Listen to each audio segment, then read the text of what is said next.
All right, y'all. Welcome back to another episode from Tim Talks YouTube channel. This is another epic interview featuring my brother, Joo Lee. And just a quick background, Joo, he's my second cousin, but he's pretty much my brother because I've known him since we were, like 5 years old. But yeah, Joo, give yourself a quick intro and we can get right into it. Hey guys, I'm back. Oh yeah. So you guys probably recognize him from former episodes. He was very lovely participant in our draft games. I think did you win any of them? I don't think you ever won first place. You can call me number 2 for now. Number two is better than 3. It is much better. But yeah, like what do you call it? Like, I grew up with this guy, and one of our shared interests is obviously basketball. I have yet to meet someone who is as obsessed about NBA as this guy. Maybe even more at times, but we are fanatics. We even collect NBA basketball cards. It's quick, FYI. And yeah, so Mr. Joo, what are your thoughts on this very interesting NBA season that we are currently in? My thoughts behind this season thus far?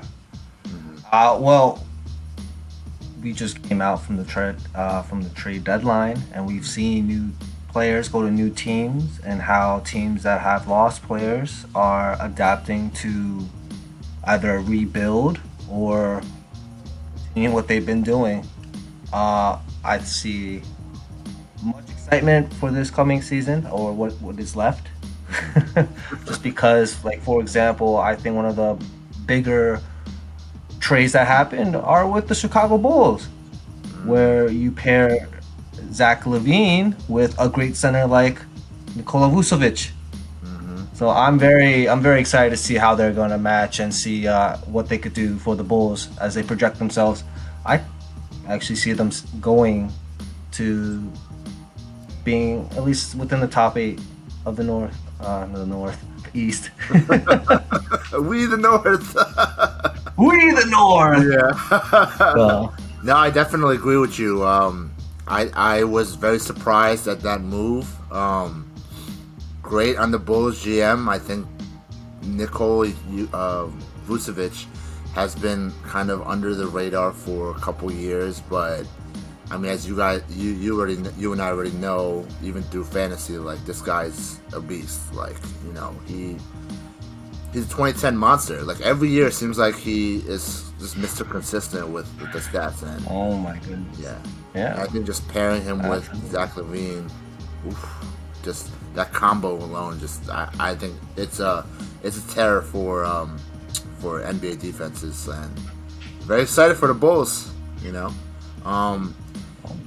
Actually, speaking of the Bulls, they haven't been this exciting since your D-Rose Chicago Bulls days.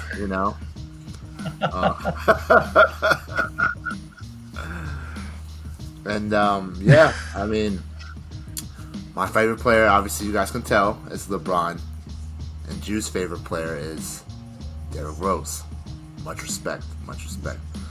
What do you think about D Rose so far this season? Where he's at in his career? Derrick Rose. Well, for one, I am very happy that he is on a contending team. And I mean, one, he did well in Pistons in Detroit, and I was happy for him. He showed everyone, he showed teams, I'm still here and I can still play at an adequate level, professional as well. But yeah, no, and since he was traded to New York, where he's back, I see him helping the Knicks get themselves through the playoffs. Do I see them coming out from the East? That's very hard to say right now, since there's still a lot of buyout candidates in terms of Drummond or even Aldridge. But we'll see what happens until then. But I am very thrilled to see Derrick Rose on a contending team where he could actually compete at the next level and even try to get himself a ring. And I would love to see that. One day. And honestly, yeah, like for me, just watching D Rose, since his rookie year, just I honestly feel like in a parallel universe, if that injury never occurred, I think that D Rose staying healthy throughout his career would have kind of changed the whole trajectory of how the league would have went. I think the Chicago Bulls back then would have been a very formidable team. Maybe a couple playoff series they would have beaten LeBron and the Heat or the Cavs. Like I think they were kind of up and rising, and it would have been very interesting to see the what if. But like what you said, like I'm happy that he kind of just reshaped his career. Ever since I think T Wolves, like from T Wolves and then Pistons, and then now it's like he's kind of established himself as like a reliable player, especially after the injury scares and stuff like that. But very happy for D Rose, and especially being on the New York Knicks. Like they've been terrible for him forever, and it's awesome to see them in the playoffs. I will definitely say this. Like I am a huge fan of Derrick Rose and wherever he goes, right? But I ultimately think the biggest fan out there has to be Tom Thibodeau, the coach of the New York Knicks. Oh, yeah. Dude, wherever that guy goes to whatever team, he always brings Rose with him. Like, oh, here you are. Like one-on-one. You're never leaving me, Rose. I mean, yeah, like you're right. Like every team that Tom Thibodeau coached for, D Rose somehow came through to trade or through signing, and I think Tom Thibodeau respects greatness. D Rose is a great player. And speaking of which, you were talking about the buyout candidates, and I wanted to ask you, like, what are your predictions? Where do you feel like each buyout candidate will go to? Oh, that's tough. That's so tough, and I only say that just because. Yeah. Yeah, well, I'll start with Drummond. Say, yeah. Yeah, no, I'll start with Drummond.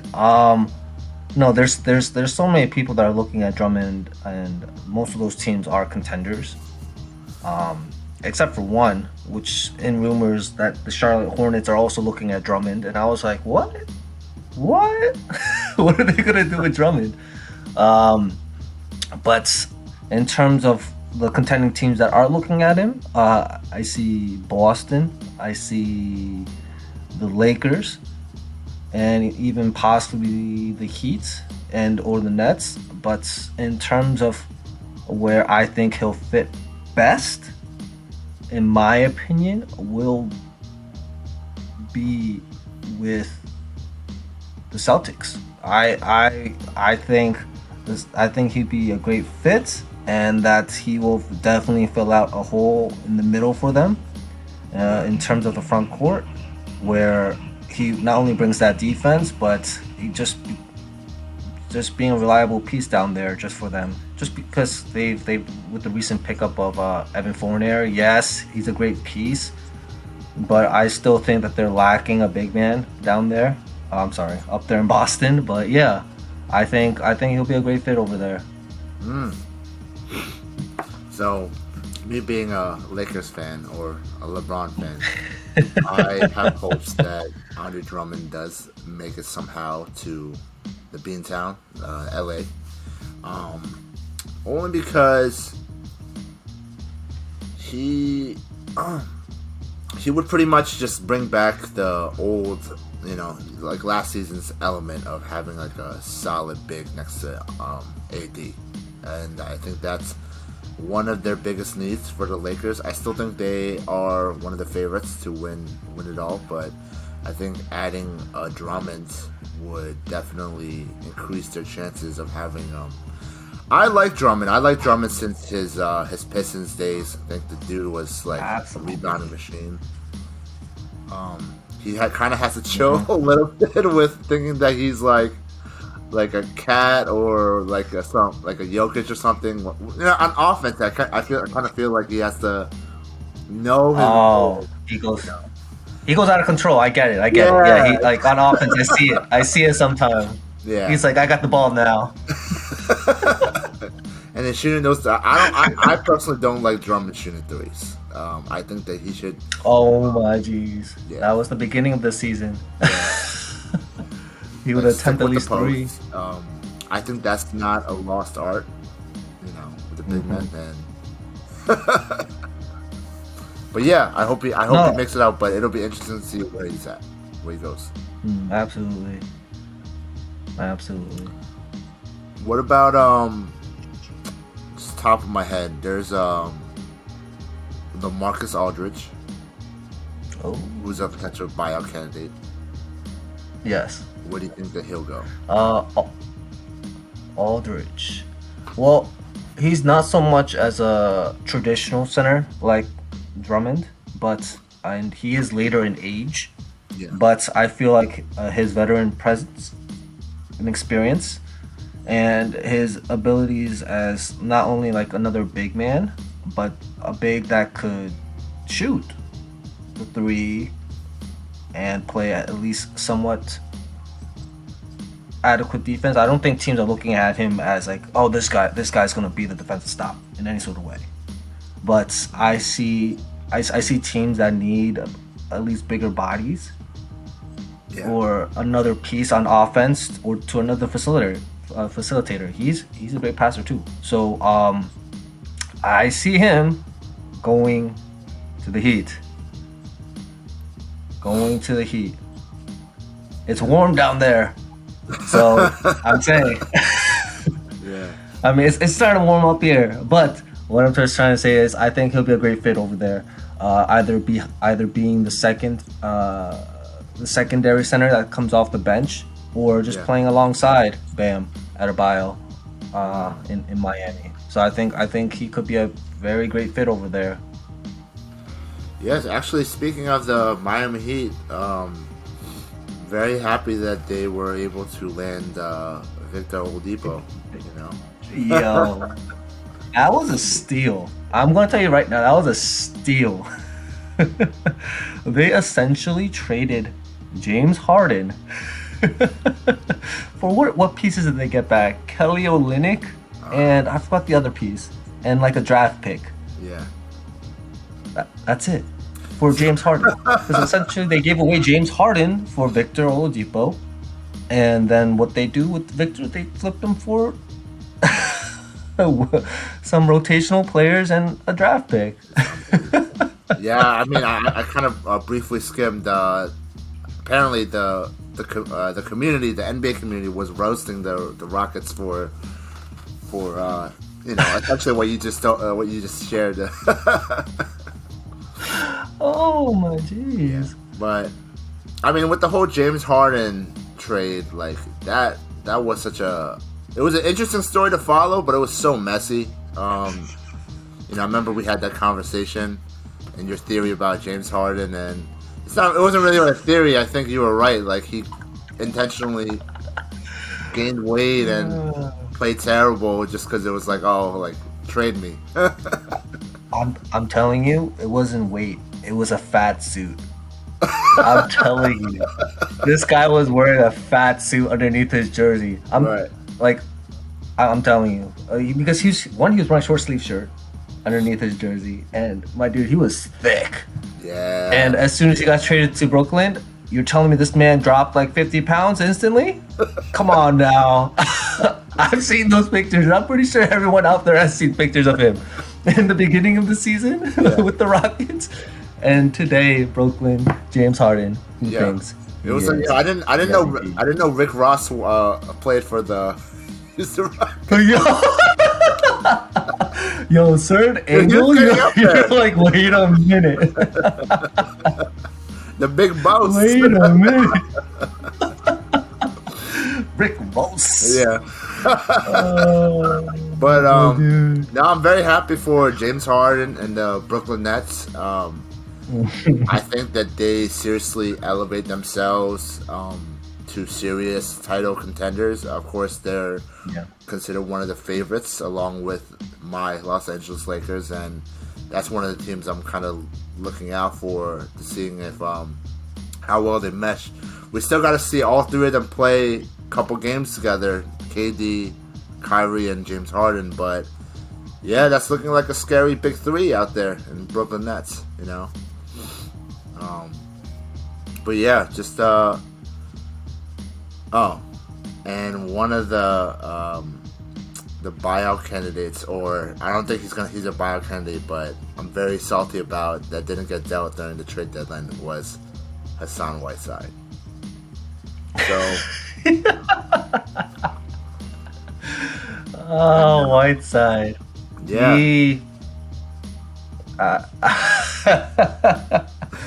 I don't know what he got himself into. I being perfectly honest, I have no idea what he got himself into when he left the Blazers in the first place. And I only assumed that going to the Kings that he was going to have a much bigger role. Yes. Just because when he was on the Blazers and being the backup center for them, he was phenomenal. And even when he was the starting center, he was like, just talking about fantasy, like he was like top 20, maybe even top 10, just because of like his efficiency at the field goal. Yeah. Versus also his turnover rate and his blocking ability. His defensive stats were insane. Right. And now that he's on the Kings, he is nothing but, I don't know, wind. So yeah, I mean, like me, talking about fantasy basketball, I've held this guy, Hassan Whiteside, for a while. Pretty much dead space, because he would play 5 minutes here, 10 minutes here. Like some games he wouldn't even play at all, and it was very frustrating for me. And I mean, the guy is, a reliable big. That's a rim protector. He's a lob threat. And I feel like he would still be serviceable, given not 30 minutes a night, but 20, 25 minutes a night. I think he can give the opposing big men like Embiid and Jokic kind of a bigger body to defend. And I just don't like Coach Luke Walton. I haven't liked him since he coached the Los Angeles Lakers. I don't think he's a good coach at all, by any stretch of the means. Yeah, and I think that if they had a coaching change, I honestly think this: if they had a Greg Popovich, Mike Budenholzer from the coaching the Milwaukee Bucks, or even Dwayne Casey, or any great coach other than Luke Walton, I feel like the Kings would be a lot better. I agree. Yeah. Just because like they have so many like great pieces or raw pieces, right? Yeah. Where they could definitely develop into something, but as of now, the Kings have not been relevant at all. And for example, like De'Aaron Fox, like he's having a very quiet, phenomenal season right now. The dude is slowly starting to average like 28 points and up. Yeah. And the only reason why he's not being talked about is because he's on the Kings. Yeah. My dude. If anyone else, if it was anybody else in the league that was averaging like 38 plus points, you'd be hearing his name, but you're not. For sure. You're not. But yeah, just hopefully Hassan gets bought out. Goes to a good squad for fantasy purposes as well. Yeah. But actually, speaking of fantasy, me and Joo have been playing fantasy for years now. I think, how many years have we been playing? Playing together. It's been a while. uh, I mean, me personally, I've been playing fantasy basketball since the early 2000s, and you joined maybe a couple years after, shortly after. I did. I think I joined after Derrick Rose's MVP season. So that was a little much later than you, but I mean, having it having a couple of years in fantasy definitely does. Even in the first year, I'm sorry, you learn a lot. Yeah, for sure. And I think it was you that told me like one, me just loving the game of basketball, right? And just in terms of just playing, I think you introduced me to fantasy, where not only did I start playing and it was addicting because uh, in terms of just watching people play, Right. like I learned a lot in terms of values of players and like how like ultimately great these players are just because you don't see certain stats all the time, you know. And doing so, yeah, got me more involved in the NBA and more involved in fantasy and following other players, great players and such. And even if they're not like high caliber, like even like the 3 and D guys, like the wing players, like those guys are even valuable, my dude. Right. Like Trevor Ariza, for example. Uh-huh. He's always a fantasy stud, but this guy's always getting traded everywhere. Everybody wants him. Yo, he went through so many different teams. He's been traded so many times. Why? Because he's still an asset. He's been an asset since he came into the league, and he keeps getting traded. He doesn't stay. Yeah. He's a So journeyman. I mean, which proves, huh? He's a journeyman. Yeah. Yeah, he is. But the fact that he's still getting traded and has value just tells you that, yeah, this type of asset is still valuable and he can still play.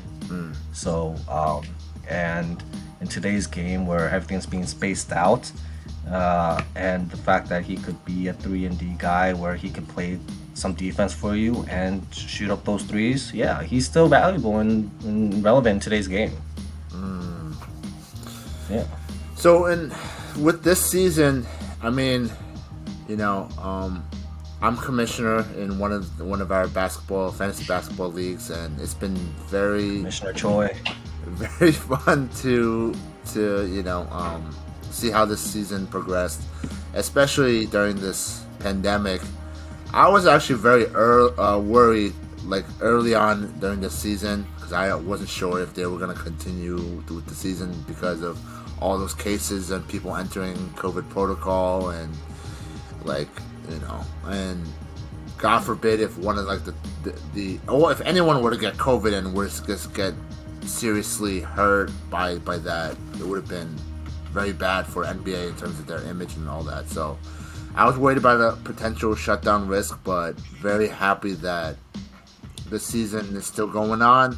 I think we're like less than 2 months away till the NBA playoffs. Maybe less than maybe a month away. And yeah, so I wanted to talk to you about about this fantasy basketball season. Like, what were the biggest surprises this season for you? Any players that stood out? Anyone that kind of worth mentioning? Well, okay. Surprises. Well, one thing that is always surprising are these last minute scratches, like you've mentioned before about COVID tracing. That definitely does have an effect on games. Like for example, like the Miami Heat, they were hit hard with not only injuries, but a lot of players that just couldn't play because of tracing. And because of that, and especially having a very short rest period between the NBA playoff finals and then Right. coming into this season, they didn't have much rest, and having to play right away, I think was not detrimental, but it did definitely slow them down, and they had a very slow start. But now that things are picking up and they are being safe about what they do and trying to keep those tracing procedures down, I think they are starting to roll and they are back in contention to be back to the playoffs on the East. And especially with pickups of like Victor, will definitely project them. And I yeah, and just overall, I think just having a season where they get to play in the pandemic like this, I think is definitely a blessing. Well, for not only like us as fans, like we love watching basketball, but I think it ultimately does come down to uh like just having sports in general, just having athletes play and having an NBA season, I think is definitely a blessing. It was a blessing that we had one last season where they had to take a break and then start up again. I think it was kind of cool, but yeah, I think that was just a small little thing that surprised me. Right. Yeah, and I'm excited to see how the season will end. Let's do a quick rundown. Just top of your head. I'm gonna list certain categories, and you just tell me who you feel like is gonna be that player. The award race, right? So we'll go off of. We'll start off. Who do you feel like is the most improved player for this season? Jeremy Grant. Jeremy Grant. I agree. Jeremy Grant. By a landslide. I'm sorry. No love for Christian Wood? I do have love for him. I have love for the man, yes. But the thing is, the fact that he's been gone for most of the time, and due to injury, right? Nothing against him, but due to injury, he's been gone for a while. And when he came back, they are still losing games. And I don't blame him for it. But in terms of that has the longest impact on their individual teams, I definitely will say that Jeremy Grant, from a 3-and-D player, where he was on the Nuggets and they were playing him as like, a stretch 3, stretch 4, now being the number 1 guy on offense and leading his team, I would definitely have to say Jeremy Grant. All right, Jeremy Grant. All right. What about 6th man of the year?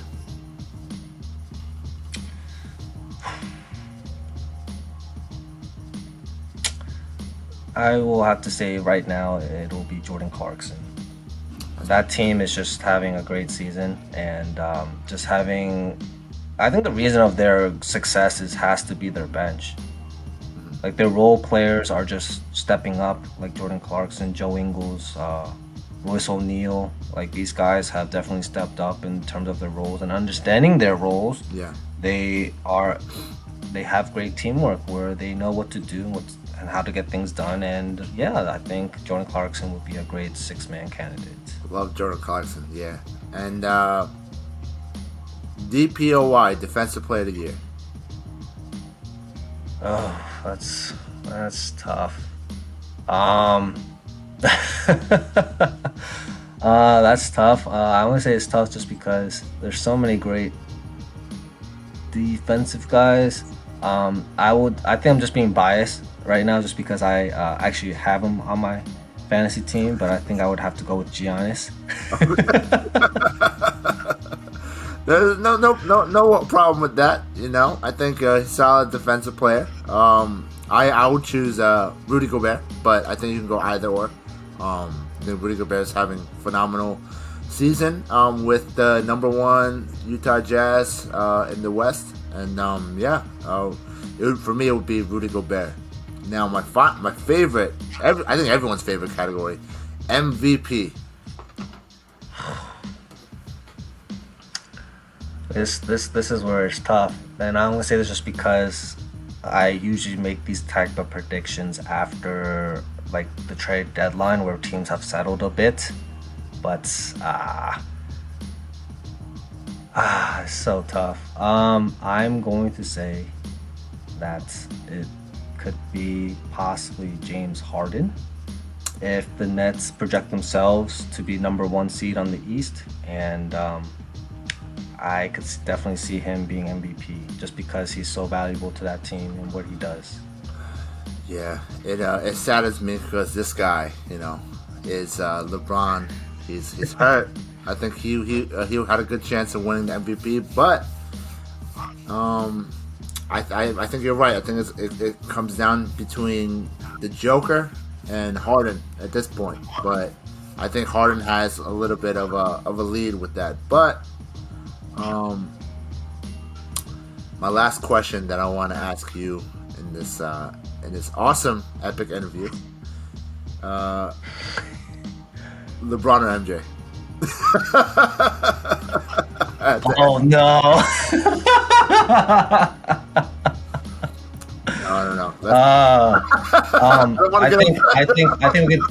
I think we could definitely talk about this at a different episode. Yeah. But I think we have to see the ending to LeBron's story before we even dive into that category. Great political debate. You saved me from a lot of heartache and being upset, but I definitely had a lot of heated debates. But yeah, guys, this was, and I had a lot of fun shooting this episode, with my brother, one of my best friends, my cousin, Joo Lee. Thank you for coming on this episode. And you guys learned a little bit of something, enjoyed what we talked about with the NBA. Yeah. And before you go, if you haven't already, smash that like button, smash it, and subscribe. All right, y'all. Have a wonderful week. I love y'all, and peace.